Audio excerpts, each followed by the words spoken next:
You're listening to the Potaholics Comedy Network. Potaholics.com.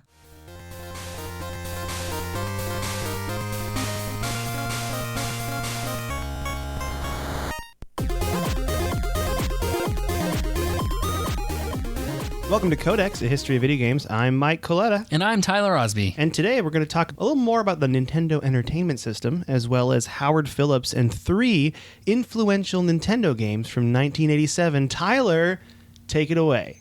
Thanks, Mike. So polite. Here we are in what is called the New Empire. Oh, I should say, we are on chapter 20 of... Oh, yes, very good. I forgot. The Ultimate History of Video Games by Stephen L. Kent. If you would like to follow along, the book is like $5 on Kindle. Super worth it. It's great, and I love it. It's great, and we love it, and there's a fun picture section in the middle. Yep. I like pictures. It has some spoilers about the book, though, because it covers everything the book does. Oh, yeah. So be careful. Watch those pictures mindfully. Don't spoil video game history for yourself. Yeah, that's right. Okay, so I'm going to set the scene of what we call the New Empire. Paint a picture for me with your words, Tyler. It's Christmas. Ooh. 1986. Beautiful. So the NES exists in sort of limited quantities. It's in several different markets now. They're doing a pretty good job. The NES right now is the number one pick of children who are surveyed about the season's toys. So you put it up against the Furby of the day, Teddy Ruxpin, who we've talked about, the Tickle Me Elmo of the day. Get out of here, Elmo. Yeah. All the kids want the NES. Well, it's beautiful. That's why. It comes with a little robot. Yep. Rob. Yeah, it's pretty sweet. Nintendo, at this point in time, they made their own little news segment about the NES that they sent to a lot of different TV shows across the country, TV stations across the country. So kids knew what the NES was, but adults and their parents didn't really know. What do adults and parents watch? The news. They love the news. They love the news. So, in order to get the parents on board, they produced this news segment that they sent to TV stations, and they were like, please air this news segment. So the TV news anchors in one area, in an attempt to be hip and cool, they pronounced Nintendo as Nintendo. I love this part. And they thought that Rob would like bring you drinks and stuff. They're like, oh, it's a robot, it's your friend, it's going to bring you stuff from the fridge. That's like way high, that's way more complex than a normal robot. Yeah, for yeah. the time. They acted like they knew what they were talking about. They didn't know anything about I thought what it was they were talking Rosie about. from the Jetsons. Yeah. But that's okay. That's all right. Nintendo is on the rise. In 1988, they had sold more than $1.7 billion worth of Nintendo gear. Whoa. So they were rolling in it. It was a good time. Now, with anything that becomes popular, there's a little bit of controversy. Some controversy surrounding the NES. And every time really a video game thing becomes popular, or any time a thing becomes popular amongst kids, there's some controversy. Some parents think it's the devil, right? At this point in time, Japanese influence in American business was really starting to pick up. So they were sort of like just selling a lot of stuff in the United States. And Nintendo accounted for 10% of America's trade deficit with Japan. Just Nintendo. Yeah, That's just crazy. Nintendo is 10% of what Japan is selling to the United States. Good for Nintendo. Yeah. 10% of the difference between what the United States sells to Japan and what Japan sells to the United States. So we bought more from Japan than they bought from us. That's what trade deficit is.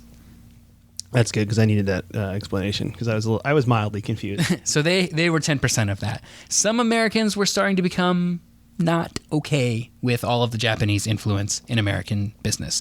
Parents were complaining that Nintendo was taking over their children's lives and making them physically unfit in the summertime. There was a group called Families for Peace that protested outside Nintendo's headquarters during the 1987 holiday season. They thought Nintendo was shipping war toys, because you got the Zapper gun, which I believe was still gray at this time, so it still really looked like a gun. Most of the games were shooting games of like shoot aliens or shoot the thing or like pew, pew, pew, pew, pew, right? Fun games is what you mean? Yeah, games that were fun, basically. And Families for Peace was anti-fun. I'm here to roast I'm going to roast a protest group from 1987. They don't exist anymore, but I don't care. So Nintendo kind of had a little bit of a PR problem. They didn't have this problem in Japan, which was kind of weird. So RoccoW, he didn't really know how to deal with it. He was like, this isn't really a problem in Japan. What do we do? So Howard Lincoln, not to be confused with Howard Phillips that we mentioned earlier, Howard Lincoln, he only knew how to deal with it like legally. He was like, well, what we're doing is not illegal, so we're fine, right? And he's the vice president of legal affairs, I think, for Nintendo at the time, right? Yeah. So they hired a PR firm to help out with their images. They bought a whole bunch of Christmas trees and put them out in front of Nintendo's building. They kind of wanted to soften their image at this point in time. So there's all kinds of Christmas trees out in front of the building. They knew that this Families for Peace protest was probably going to get on the news and get some cameras on there. So they put some like white sheets over their logo because they're like, we don't really need the logo being out there with these protests going on at the same time. It's really smart. Yeah, so they didn't want their name to be associated with this when the news segments aired. So, yeah, that's an example of what was going on at the time. People thought that maybe video games were not so great. Those people are wrong. Yep, those people are definitely wrong. Now I want to talk a little bit about Howard Phillips. Howard Phillips. Are you familiar with Howard Phillips? I am not familiar with Howard Phillips. So Howard Phillips Until now, I read the thing. But yeah. Yeah. I did my homework, Tyler, I swear. Great. So Howard Phillips is, he started at Nintendo working in New York, helping kind of unload like Donkey Kong arcade machines at like the warehouse docks, right? He unloaded something like 60,000 arcade cabinets himself. He's so cool. Yeah, over the course of however long. And he distributed them throughout New York. Yeah, if you have seen a Donkey Kong arcade cabinet at some point, chances are Howard Phillips had touched that, which is pretty neat. So he started in the warehouse and he worked his way up. He was very good at video games and they sort of realized this and they used him as this like sounding board for like, hey, we're bringing this game over from Japan. Are people in the United States going to like this? And he'd be like, yeah, they're going to like it, or you got to change this kind of thing about it, or whatever, and he would kind of help them tailor games for the U.S. He was market. a diplomat. He was a diplomat, indeed. So he kind of tested games for them. He's the main reason that the Nintendo knitting machine never was brought to the U.S. This is a Nintendo knitting machine? Yeah, so Nintendo wanted to make a knitting machine that would teach people how to knit, and he was like... I would actually want to do that. That sounds fun. Yeah. He was like, nah, dude, I don't think we need this. He used to do like sales pitches for these kinds of things. So he would like take them to the stores, like this game or that game or this piece of hardware or whatever. And when he did normally he was like super animated, like really excited about whatever he was pitching. And the knitting machine, he was just like not excited about. And it was like very obvious to the people he pitched it to. So like they ended up not selling that in the US, which is probably a pretty good idea. I mean, I don't know how to knit, so maybe it wasn't a great idea. Yeah. Maybe not. I also don't know how to knit. Maybe I would know how to knit. Maybe we'd have a whole generation of knitters. An American millennial knitting generation? Yeah. We'd have something to do with all our free time. Let's not play video games, I guess. Just knit each other's sweaters? Yeah. So he kind of rose. He eventually became the sort of like spokesman for Nintendo because he was like he's pretty charismatic. He was a nice guy. He was really good at video games and he loved talking about video games, like being this video game evangelist. You know who he sounds like to me? Tyler Osby. Very similar. We're very similar people. You're the Howard Phillips of video game history podcasting. That's right. I think. Mm-hmm. Would you like to use my knitting machine I just bought? As you brought it over from Japan? Yeah.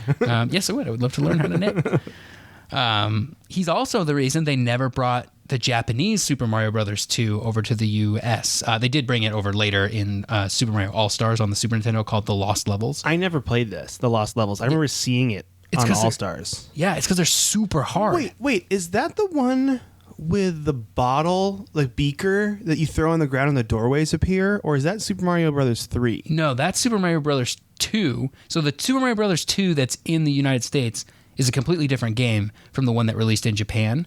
Okay, so in Japan, they released Super Mario Brothers 2, and it was basically just the same thing as Super Mario Brothers 1. Yeah. The levels were way harder, and it was just like, in general, just like more expanded on the original, but it was still basically the original game again.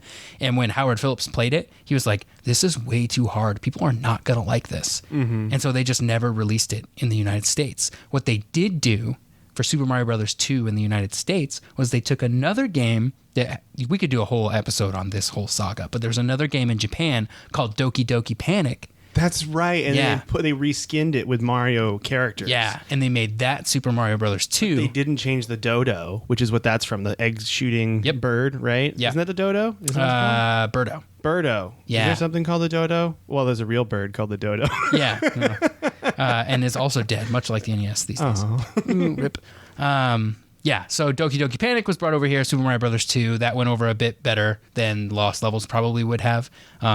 Super Mario Bros. 2 is a very weird and different game. I remember playing it. It was weird. Yeah, it's super weird, but it's still fun. It's great. Yeah. And people didn't really know what to expect out of video game sequels at the time, so it was like, oh, it's completely different. That's I remember fine. You could like ride the eggs that Birdo shoots and then pick them up in midair. in And midair. the physics were very confusing, Yeah. but it was great. Yeah. Fun game. Yeah, so they did eventually release Super Mario Brothers 2 in Japan as Super Mario Brothers USA. Oh. Yeah, so they Mario's trip to the U.S. Mario's trip to the U.S. Yes, and so Lost Levels eventually became part of the Super Nintendo collection, Super Mario All Stars, which had all 3 Super Mario Brothers games plus the Lost Levels. Pretty cool. Howard Phillips also wrote columns for Nintendo Power, and he even starred in a comic strip in Nintendo Power. He was a part of the duo Howard and Nestor. Nestor was a little bit more popular because he was like an actual character, but Howard Phillips was in Nintendo Power. He was in the comic? Yeah, he was in the comic. That's cool. Do you think he had to like approve everything that they had his characters say? I don't know, but I know I'm pretty sure he was the editor-in-chief of the so he saw it magazine, anyway. So he saw it. Yeah, he knew what was up. He's like, he wrote okay. columns. He was big into Nintendo. Like, I don't want my comic book character endorsing this knitting machine. He's still on it. He's still so mad about the knitting machine. This knitting machine. Yeah. He left Nintendo in 1991, presumably after Nintendo wanted to bring out the knitting machine again. They're like, we think we've got a real hit on our hands. And Howard Phillips was like, no, I'm leaving. Yeah. That's probably Get not outta why here. he left. But yeah, so he later go on to work at a bunch of different places. He'd work at like JVC and Microsoft and THQ. He worked in the Xbox division at Microsoft. He was kind of a consultant that he just did that for a while. He was a pretty cool dude. So anyway, Howard Phillips, pretty neat. He had a lot of influence on the early Nintendo games that came out in the US because he was either greenlighting them or, giving advice on whether or not they should sell at all, or making changes to them, helping them become better games for the United States market. So Howard Phillips was a neat dude. I'm looking up Howard Phillips right now. I want to know what his face looks like. Yeah, he looks like a really nice guy. He's got like his dress shirt and a bow tie. He made bow ties cool. Bow ties cool. He did it before Bill Nye? Before Bill Nye, before the 11th Doctor. Before Alton Brown? Before Alton Brown. He looks real cool, actually. Before Steve Urkel. Actually, probably not before Steve Urkel. Yeah, it might have been the same time as Steve Urkel. Yeah. He knows what he's doing. I like this guy. Oh, there's comics. There's a little, like, Nestor and Howard comics just on Google Images. Just Google Howard Phillips Nintendo, everybody, and you can look up the comics. Yeah, he was in his own comics. Pretty sweet. Good for him. At this point in time, Nintendo still had the problem of how they were going to fight the image that video games were dead. Because in a lot of people's minds, especially adults' minds, video games were totally dead. Atari was gone. Why are we doing this video game thing again? Stupid adults. So even though Nintendo was doing fine, they still hadn't convinced folks that they wouldn't be just another Atari. Some parents didn't want to buy the NES because they were like, what if it just crashes again? This is not a good investment. Nintendo knew, we've talked about this in the past, especially with Nintendo's like security system that they have on the NES, but I'll give you another little refresher here. Like the biggest reason that Atari failed was bad games. So Nintendo had to figure out a way to avoid bad games. Howard Lincoln made a pamphlet called The Facts About Video Games, where he laid out all the reasons that old consoles were doomed to be bad, but the Nintendo was going to stick around. He had 4 points in his pamphlet: limited graphics and in depth of play. So games looked bad and they sucked, is basically what They he just said. didn't have enough to do, yeah. Yeah. He said they played at their best only in arcades. So if you had a home console, you were getting the watered down, crappy version of whatever game you were trying to play. They were restricted to too few colors, so games couldn't be bright and colorful like Super Mario Brothers. They were also constrained by poor audio qualities and limited sound effects. And so basically he's saying the NES is more powerful than any of these other systems that failed, and that's why we're not going to fail, which is actually not a great reasoning if you ask me, because there were plenty of consoles that came out later that were also better than the Atari 2600, and they also failed. And I don't think it was because they had bad graphics. It was because the games were bad. Yeah. Games not fun. Gotta have fun games. Yeah, and you got to have a way to sift through the crappy games. Like, it's okay if there's a whole pile of crappy games, but you got to have a way of telling which ones are the good ones. Don't release those. Right. Yeah. So either don't release them or come up with some way to mark those or something like that. So Nintendo wanted to present an image that they had analyzed Atari's mistakes and would not make them again. This was both helped and hindered by the fact that most of their sales team was Atari executives. So on the one hand, you could say, well, these guys know what they did wrong, so they can do it. On the other hand, these are the people that messed it up before. Yeah. Why are you giving them another chance? Oh, I don't know if we should do this. So it's probably 50-50 there. We talked about the security system of the NES a couple systems back, but this is what enabled Nintendo to really have a tight grasp on the software that was made for the NES and to make sure that bad or buggy software never saw the light of day. This was the chip, right? Yeah, the chip that made it so only Nintendo could make cartridges that ran on the NES, and then they would license those out to their licensing partners, and they had a whole bunch of rules. They were like, your game can't be this, can't be this, can't be this. You can't make more than 5 of them in a year, and they have to be exclusive to the NES for at least 2 years before you release them on another platform. So they kind of had an iron grip on their publishing strategy. Total control, which was probably the right choice given that if they were able to bring back the video game market and make it as big as it was when the Atari was around, you would probably get all those shovelware games coming back again if anybody could make games for the NES. So Nintendo keeping their grasp on this was probably the right thing to do. It did cause them a little bit of grief with companies like Activision and Electronic Arts, who were big publishers that were making games for the PC. Where they didn't have any sort of restrictions like that at all. So they were like, let's see how this plays out, because we're big enough that we don't want to have these restrictions placed on us. So they kind of sat on the sidelines, and these restrictions would later get relaxed later on in the NES's life and in the Super Nintendo's life as well. But Nintendo also correctly identified that it was all about first-party games. A few years later in 1994, when the 3DO launched, Howard Lincoln said, he's not worried about it because 3DO had no games. 3DO had no games. That's right. 3DO didn't make their own games. And so he was like, this is stupid. Why would anybody buy this if the company's not even making games for it? And he's pretty right. 3DO had no games and nobody bought it. Oh, Howard. Both Howards in this episode are really crushing it. Yeah, they are. Good job, Howards. Yep. A tale of two Howards. Tale of two Howards.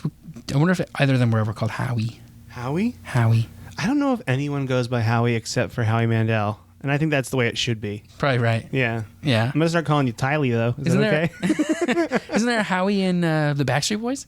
Oh, yeah. So he was two Howies. He was like the silent, quiet one. Yeah. With like the 5 o'clock shadow beard and the ponytail. Yeah. Don't ask me how I know that. We're getting ahead of ourselves. Backstreet Boys wouldn't be around till 95, 96. Was right? there a Backstreet Boys video game? I don't think so. Okay, we're going to look this up and we'll regroup in the next episode and let you guys know about this. If there's a Backstreet This Boys is very important to me right now. Yeah. I know It's called Quit Playing Games with My Heart. Quit playing games with my hard drive. Hey. Hey-o. Nice. Yeah. They probably turned it off Moonwalker. just now. Yeah, Moonwalker is the game I was thinking Michael of. Jackson, yeah. Because he did a lot of music for the Genesis, including Sonic the Hedgehog 3. We'll get there. There is a Moonwalker arcade machine at Button Mash in LA, which is a barcade. Oh, So, you wow. know, We should have checked that out. Yeah, it's pretty cool. I played it a little bit. I died. It was fun though. Yeah. It's like Turtles in Time style fighting. Yeah. But with But you can cool moonwalk. dance moves. Sweet. Yeah. Yeah. Aerosmith had a game too where you shot CDs and things. Oh, that's cool. Yeah. So Tangents. Arcades at this point in time were also collapsing. They did a little bit better than home consoles did, but they eventually sort of saw their end as well. So for context, the original Donkey Kong sold 60,000 units when it launched. It's a pretty big deal. Donkey Kong Jr. sold half that in 1982, and then Donkey Kong 3 only sold 5,000 units in 1983. Wasn't Donkey Kong 3 kind of a turd of a game though? It was like a Space Invaders knockoff, right? That's what they said in the book. Yeah, it was not great. And Donkey Kong Jr. was, I don't know. I haven't played either of them, so. They just kind of slowly over time degraded. Yeah, so the arcades had collapsed as well. Nintendo made the Versus system in 1983, which was pretty cool in theory. It had 2 screens, and so it allowed you to play against somebody. Ooh. It had some competitive play going on there, which is pretty neat. They later would replace their Versus systems with a system called the Play Choice 10. They did this in 1987, which had 10 games built in. You got to choose which game you wanted to play. They were all mostly modified NES games, but what was really cool about this and what Nintendo liked to use them for was they would test games out. So they would make a new game, they would bring it and put it in these Play Choice 10 machines, and then based on how many people played them or the feedback they got on that, they could then make changes to a game or decide how they wanted to do it when it came time to actually release the game for the NES. Nintendo, you're so smart. Yeah. Pretty cool. I do remember Silverwood theme park in Idaho. Mm-hmm. Just kind of out in the boonies.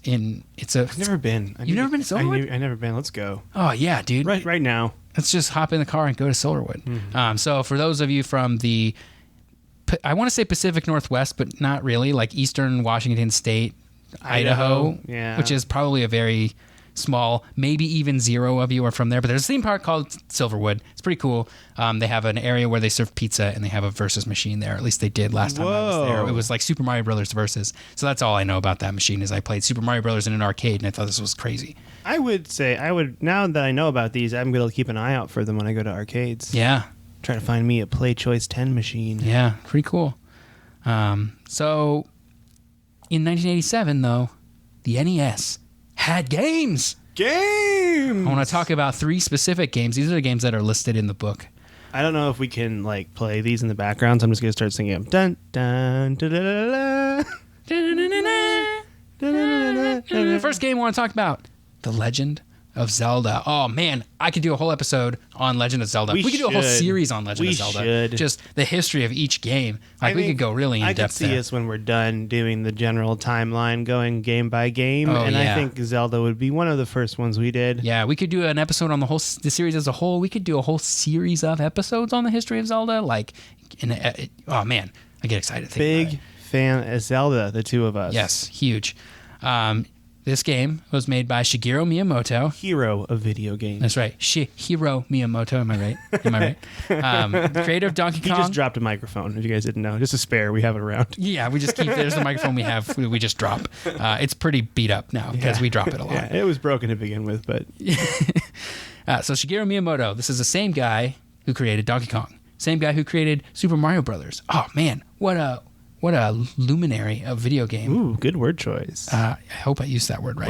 What a prodigy. What a prodigy. What a maestro. Ooh. of video games. Shigeru Miyamoto makes good games. Zelda is one of them. This game is in a completely different genre from Donkey Kong or from Super Mario Brothers. It's like an action top-down. You know what? You guys have all played Zelda. If you're interested in a podcast by a video game history, you've probably played Zelda. Y'all know what it's about. Here's the TLDR, though, or too long didn't read, too long didn't listen. TLDL. The TLDL here. TRL. That's not right. Yeah. I'm Carson Daly. You are an elf boy who needs to get the missing pieces of the Triforce of Wisdom. That is just one piece of the Triforce. So there's also the piece of power, which is the one Ganon has. There's a piece of courage, which is held by... Well, I don't want to spoil. You don't have to spoil it. Just say it's held by probably a monster in probably a dungeon. Right, probably. But maybe not, but probably. So you venture through 8 different dungeons, and you can kind of do them out of order, but you do kind of need items from one to finish other ones, so there's sort of an optimal order to do them in. But as you go through these dungeons, you gain power and items along the way, and once you have all of the things that you need, all of the different pieces of these Triforce, you can go take on Ganon. Final Showdown. It's a long game. This is a game that took...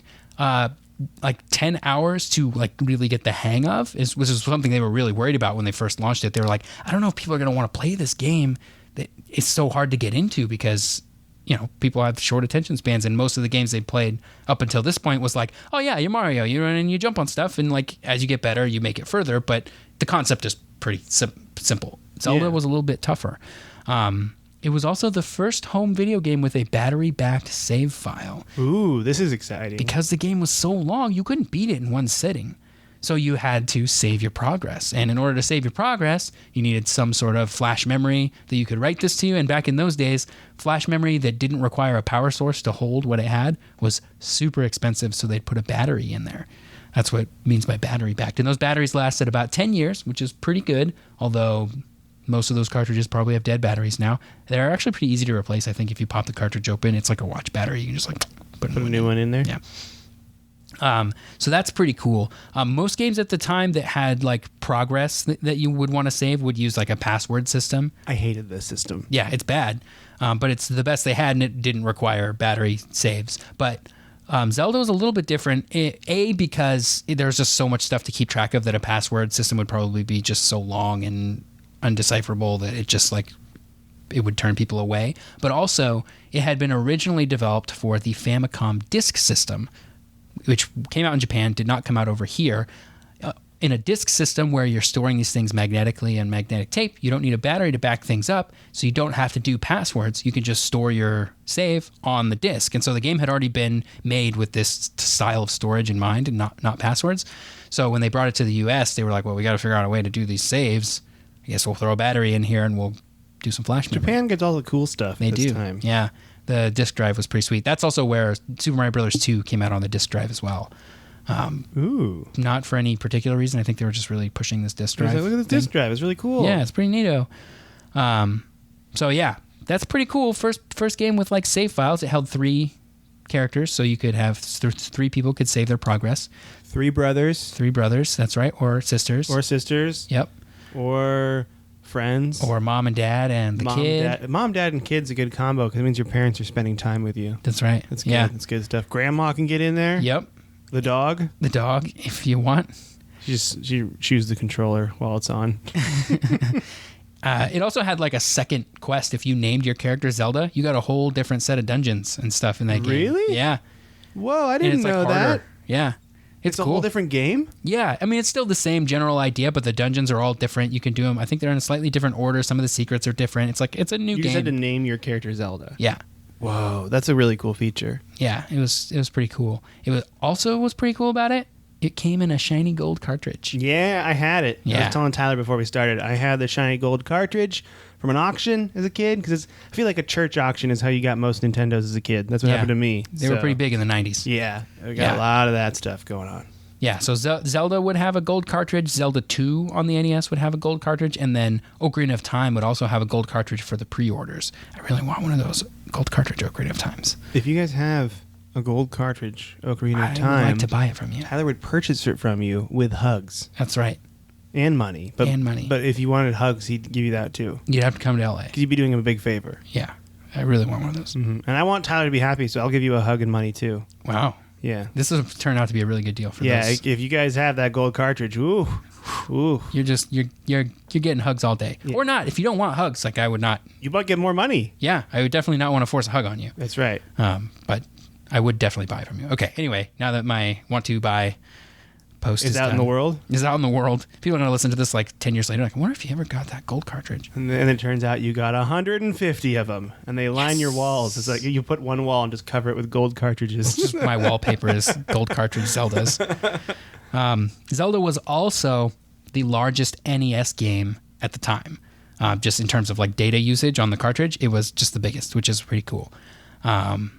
Yeah, so because RoccoW was so worried that people wouldn't like how complex the game was, he included a big old instruction manual, tell you about everything in the game. They included a big, huge map so you would always know where you were. And he started up an 800 number, like a toll-free line. They're like, if you had trouble with this game, you could call this line, and somebody would pick up, and you could say, I don't know how to get the bow and arrow, and they could tell you how to get the bow and arrow, and it was free. That's really cool. Yeah, he was really worried about it. Can we go on a little side story real quick? I did this with Tomb Raider 3. They called the line? I called the line with Tomb Raider 3, but they charged me for it. It cost my mom like $5, and it took me that call to realize that I got a game that was like bugged out. Oh, no. Like at this one point in the first dungeon of Tomb Raider where I'm in a temple, this Shiva statue is supposed to come alive and I'm supposed to fight it like a boss, would not come alive no matter what I did. And they're like, it's supposed to come alive. And I'm like, it's not. And they're like, oh, well, you might have gotten a messed up copy then.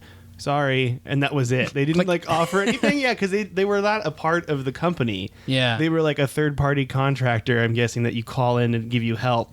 Wow. Yeah. That's crazy. That's my only experience with a non-toll-free number. I was a kid. I was really upset. I was so bummed out. I didn't understand. I would be too. I got really bummed out, and I felt bad for making my mom like spend her money for me to call a phone number to be like, your game's broken.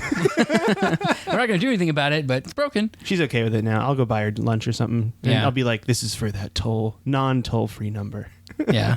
They started the line with like 6 people, I want to say. And then eventually, not because the game was so hard, but because it was so popular, they had to expand it to like 200 people to man the phones and help gamers. Well, didn't they also get calls not related to this game? Like, yeah. There was other games too. Yeah, so soon people started calling and they would ask about other games. And so they sort of expanded this enterprise to encompass a lot of other Nintendo games. Howard Phillips, of course, being the person who led that effort because he was so good at games he could teach other people. And because he's just the best. Because he's just great. 2 Howards. Yeah, the 2 Howards. I will the 2 say, Howies. I miss an instruction manual in Yeah. game. Like now, like if you get like Skyrim, they'll still have the map in there for you.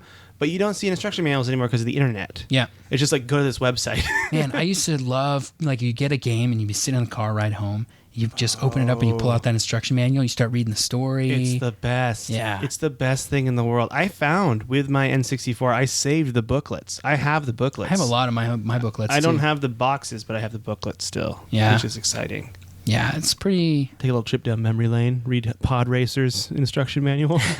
as you're going home. Yeah. Yeah. While driving. Just kidding. That's too dangerous. They eventually did have to make this toll-free number not a toll number, I want to say, but they were like, you're going to have to pay your long distance. Like, we're not going to pay for this anymore. They kind of, because it just started being too costly because it was so popular. So, yeah, that was pretty cool. The next game I want to talk about, that's Zelda. We could talk about Zelda forever and ever and ever. Literally all day. Yeah, and we probably will when the time comes.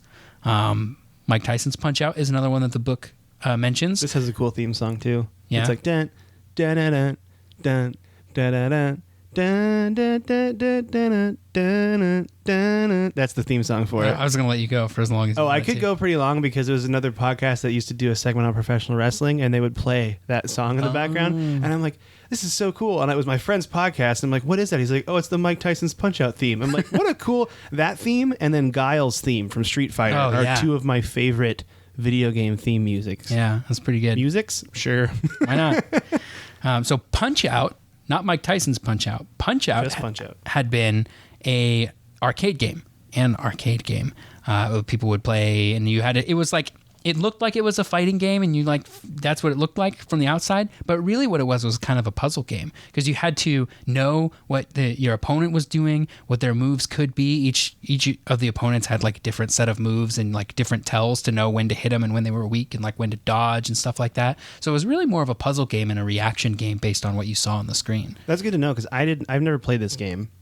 Yeah, I've never played it. I remember watching people play it and not really getting it. So that's good to know. It's just like puzzles. Yeah, it's kind of a puzzle thing sort of wrapped in the guise of being a boxing game. So the goal is, of course, to beat up your opponent or whatever. But it was more of a puzzle game. So Punch-Out, not Mike Tyson's Punch-Out, was an arcade game. When they wanted to bring it to the NES, they had this idea that they were going to have Mike Tyson endorse it. And this was actually, there's a couple of like things with this game that are fortunate and then unfortunate. So the fortunate thing was when RoccoW was at CES one year, he went and saw Mike Tyson fight, and he saw Mike Tyson win because he was undefeated at the time. And he was like, this guy's really good. We should get him to endorse a game for us, or to be a game for us. And they had already made Punch-Out, or they were working on Punch-Out, and he went to them and was like, this is perfect. Let's make it Mike Tyson's Punch-Out. And this was before he was the heavyweight champion of the world. So they paid him something like $50,000. It's a rumored theory, but Right, they don't know how much. They don't know the official amount, but Right, but it's something like $50,000 for 3 years, and he would be like the Punch-Out guy, right? So then he won the heavyweight title, and that just worked out really well for Nintendo, because they probably would have had to pay a lot more for that if they had made this deal later. So that's pretty cool. Then later on, Mike Tyson would become embroiled in several scandals. a lot of scandal, yeah. Yeah, things with abusing his wife, and among other things, the guy ends up going to jail, and it doesn't work out for Nintendo. So they actually, after the 3 years were up, they sort of silently scrubbed his name from the cartridge, and they put Mr. Dream in as the final boss instead of Mike Tyson. I wonder if they changed the player model, or if it just says Mr. Dream and he looks like Mike Tyson. I don't know. They probably changed it. Yeah, I would imagine they would. Yeah. If you go on eBay, you can find, there's like Mike Tyson's Punch-Out. If you're looking for this game, there's Mike Tyson's Punch-Out. You can also find a regular Punch-Out for NES. That they're the same game, but the last boss is different when it's not Mike Tyson's Punch-Out. So I looked up those. I don't know if there's a big disparity in the rarity of them. I would imagine non-Mike Tyson's is rarer because it probably didn't sell as well, and it was like later after the game had already kind of run its course and been popular, you know? So anyway, Mike Tyson's Punch-Out. That's a game that was pretty cool. Oh, Mr. Dream looks very different. Is he? Mr. Dream looks like, I don't know who he really looks like. He just looks like a really tall, like, military dude, I guess. Oh, like, that's weird. Kind of very Captain America-y, I guess. It's weird that his name is Mr. Dream. Yeah, I don't get that. But Yeah, he says his record is 99-0 with 99 knockouts. Oh, jeez. He's so good. Never lost. Never lost a match. Never lost till he fought you, kid. Wait, was Mario the referee in this game? Yeah. Whoa. Yeah, Mario used to make all kinds of like cameos in Nintendo games like golf. I think you might even play as Mario in golf. Mario Golf? Yeah, in tennis he's the referee, I think, too. No, not Mario Golf, just golf for the NES. Oh. I think you play as, I don't know, if you find a screenshot, it'll say it. You might play as him. Maybe he's a referee. He's a referee in tennis for the NES as well. That's crazy. Yeah. Oh, yeah, and he's on the cover of it, too. It's clearly him on the cover of it. Yeah, so he made all kinds of cameos. That's cool. Yeah. Good for Mario, getting more work done. Just getting all in there. The last game I want to talk about from 1987, all three of these games we're talking about are from 1987. That's kind of why we're covering them here, is Metroid. Oh, yeah. I do not know the theme song off the top of my head for this one. I feel like I should. Was that it? Something like that. I don't know. It's very ominous. It's not really very melodic. It's scary. It's pretty scary, yeah. There's like the spawning music when Samus first comes down the thing, like da na na na na na na na na na na na. That's good. Yeah. That's really melodic. Good singing voice, Tyler. Thanks. You have to read your note exactly as it's put under Metroid for me real quick. Samus, woo! Thank you. Yeah. I love Samus. I love Metroid. I really love my personal favorite is Metroid Prime. That was the GameCube one, right? Yeah, that's one of my favorite games of all time. And that was first-person shooter. Yeah, it's so good. It's so good. Anyway, in Metroid, you play as Samus Aran, a bounty hunter in space. She gets sent to a planet to solve the mystery of the Metroids, which are this like alien being that sort of sucks the brains out of things. I'm not really 100% sure what they're bad, man. But they I mean, just if sort of aliens, take over. There's a good chance they suck your brain out of your head. Yeah, they take over. They end up going to planets, taking over, and just overrunning everything. So we gotta stop them. So yeah, I say she because although she wore a helmet throughout the entire game and really could have been anything, a man, woman, or robot, you don't really know through the whole game. They chose to make her female, which I think is pretty cool, very progressive. You don't know this until the end of the game. After you beat the last boss, she takes off her helmet, and it's very clearly female. Or I guess it could be a man with long hair. I don't know, but yeah. She's a lady. She's a lady.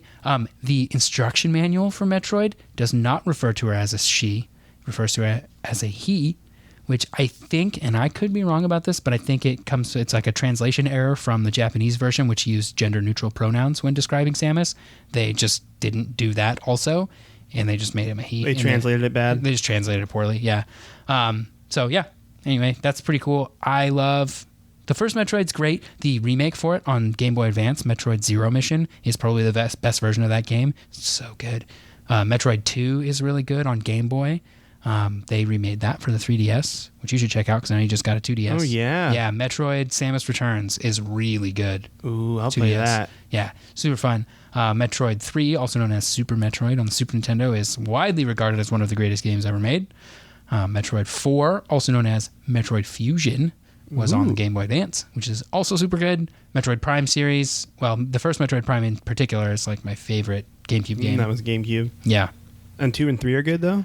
Yeah, I haven't actually played them that much. I think I burned myself out on the first one, and when I played the second one, I was like, you know what, maybe I'm done with this for a while, and I just never... I remember watching a demo of Metroid Prime and being very impressed graphically at the time. Like, it looks good. So good. The droplets, like, that fall on her visor, and like when something flashes in front of your face like a bright light, you can see her reflection on the inside of the visor, and like that stuff was mind-blowing back in 2002. Oh, that's so cool. Yeah, that game is really, really great. And it's so weird because Metroid follows this formula of like, you are going through this sort of labyrinthine world.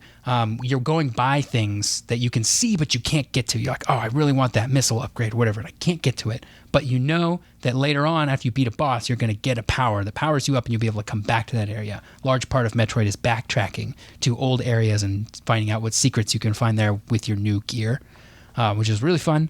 Metroid Prime did that perfectly, but just from a first-person perspective. So it looks like a very different game at the outset, but it's actually very, very much a Metroid game. And it has the best music of any GameCube game by far. Ooh. Oh, man. I want to play that game. You're talking it up again, Tyler. Oh, yeah. You do this. You talk about games. You get all excited about them, It's and I really want to play good. them. There's, assuming you own a legal copy of the game, because we do not endorse piracy, there is a emulator for the GameCube called the Dolphin Emulator. And if you can get a copy of Metroid Prime and play it in Dolphin Emulator, that's the best way to play it because you can like crank up the graphics and stuff. It's really cool. good. It's awesome. Yeah, I highly recommend. A little playing life Metroid pro Prime. tip from Yep. Tyler Osby, everybody. Only play games that you legally own in emulators. Don't download things illegally. Yeah, But good. I like that we're doing this, for lawful ways. That's playing right. video games. emulation is not illegal, as decided by Bleem versus Sony. Ooh. Actually, Connectix versus Sony. We'll probably get there at some point. Yeah, we probably will. Yeah. So We're going to leave off there, right? that's where we're leaving Metroid. off. Metroid. So we got this is only Punch-Out, Metroid, Zelda. Yeah. This is only the first half of this chapter. This is a pretty meaty chapter of the ultimate history of video games. So Next week, I'll come back with the second half of it, team. can't wait. I'm all done with my allergies. I feel alive. I feel great. I feel Mike, good. what have you been playing? Ooh, you introed it this time. Oh, yeah. Well, Destiny 2 has a little thing called Solstice of Heroes come out, and I am not a big video game grinder, and I have been grinding. Oh, yeah? Let me tell you what, because they really sell this whole idea that when you get the legendary armor, you get 400 level, Which is as high as it goes right now. which is the best way for me to power level my dude so Tyler and I can play all the stuff together, all the activities. So that's what I'm working on. But my PC's been broken, so I've been doing it on Xbox. Yeah. Well, once Trying to you get that shirt. Oh, yeah. That's a big thing. You got to get that shirt. I want to get once I do the Xbox stuff to get the shirt, get enough points. So if you don't know, listener, how this works is you get triumph points for doing certain things in the game. When you get 250 of those triumph points, you're able to get a T-shirt. Well, they give you a coupon code because last time they did it, it was a $14,000 T-shirt, and then they'd give you a coupon code to make it $20. And I'm assuming they're doing the same thing this time. And I really want the shirt. It's like a fun thing, and and I wear my shirt. One time, I wore my Destiny 1 Age of Triumph shirt to Jumbo's Clown Room, which is kind of like, it's not really a strip club. It's more like just like a ladies dancing in bikinis bar. It's like classic LA. Like it's an institution in LA. And the bouncer was like, dude, you play Destiny? And I was like, yeah, man. And we talked about Destiny, just ignoring everything going on around us. We just talked about Destiny for like 10 minutes, me and the bouncer guy. Love it. It was awesome. And you can only get the shirt if you did the things. That's what's so cool about it. Yeah, it's like you earn it. Yeah. And it's a real life thing that you have. And I wear this shirt going, yeah, I did this. Yeah. And I'm really cool. And then people are like, sure, man. Wow. Great. Great. And like, can you just go through the rest of the drive-through now? Because I tell everyone in drive-throughs that I do that. Yeah. The most important part is you don't wait for people to come up to you and say, hey, that's a really cool shirt. Make sure you tell everyone, Be like, hey, I got this shirt from Age of Triumph. Age of Triumph. I am triumphant. It is I, the triumphant guardian. But now you're making me think, oh, geez, what did I just knock I over? just dropped a pen. Just dropped a It's pen? fine. That's Yeah. okay. We're all okay.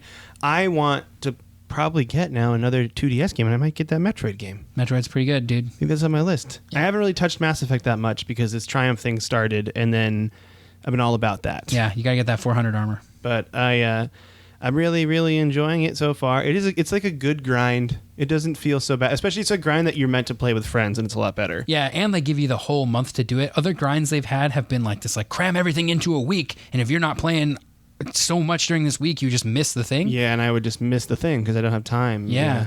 But this one is like, it's a pretty decent grind, but they give you the whole month to do it. So if you've got like, there's 1 week where you really have tons of free time, you can just grind it all out then and not have to worry about making time every week to do it. I looked up a thing, and it said the typical person can get the full set, including Masterwork armor, in about 15 hours. But the Masterwork is like 4 hours of that because the Masterworks, you have to do like Prestige Leviathan and do all this stuff. So I'll try for it, but I'm not going to. yeah, I really just want to Cry get it about 400 Legendary. So Yeah.